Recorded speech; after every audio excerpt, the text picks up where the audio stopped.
Being something I haven't talked about yet, I figured I'd show and explain the things I'd changed in the house here, the things I've had to build before I started recording all this process.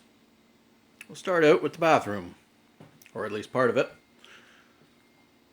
The shower, and where it stands on a sheet of plywood over the floorboards, and the water heater, and the sink.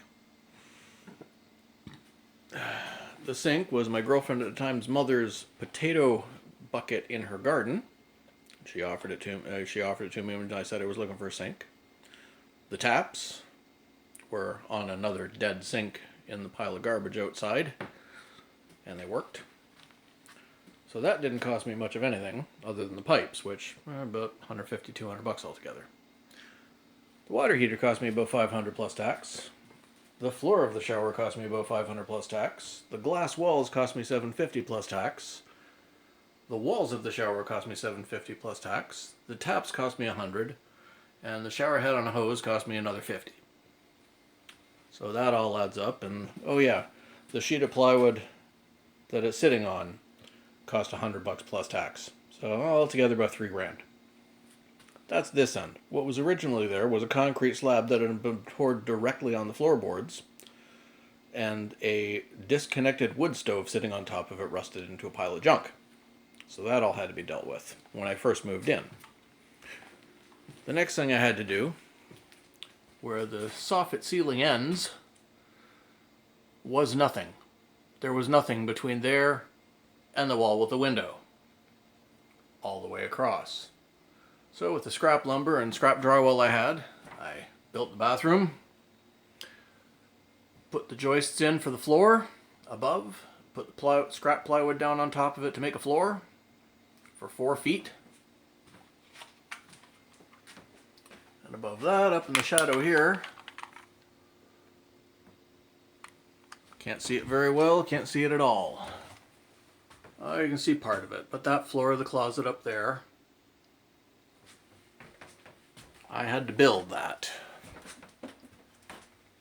And this, and that wall, and this floor, and the joists, and everything. I had to build that and install it myself. And the banister. You can see up top here, where the floorboards end, and I'll move that out of the way, where the floorboards end, and the plywood scraps begin, that's 4 feet of floor. So this window was just hanging up at the top of a wall, not attached to anything.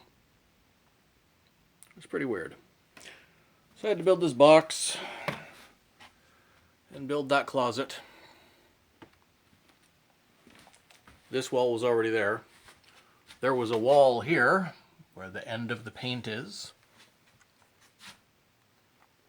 There was a wall there, right across.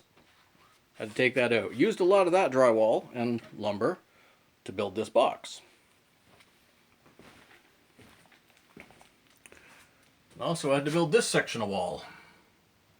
In here, this weird odd shaped one to block in the closet. So yeah, moving in here was not a picnic. It was not by choice. It was the only available option. I think next time I'll tell you about my pony collection and why I have that. Okay, talk to you later.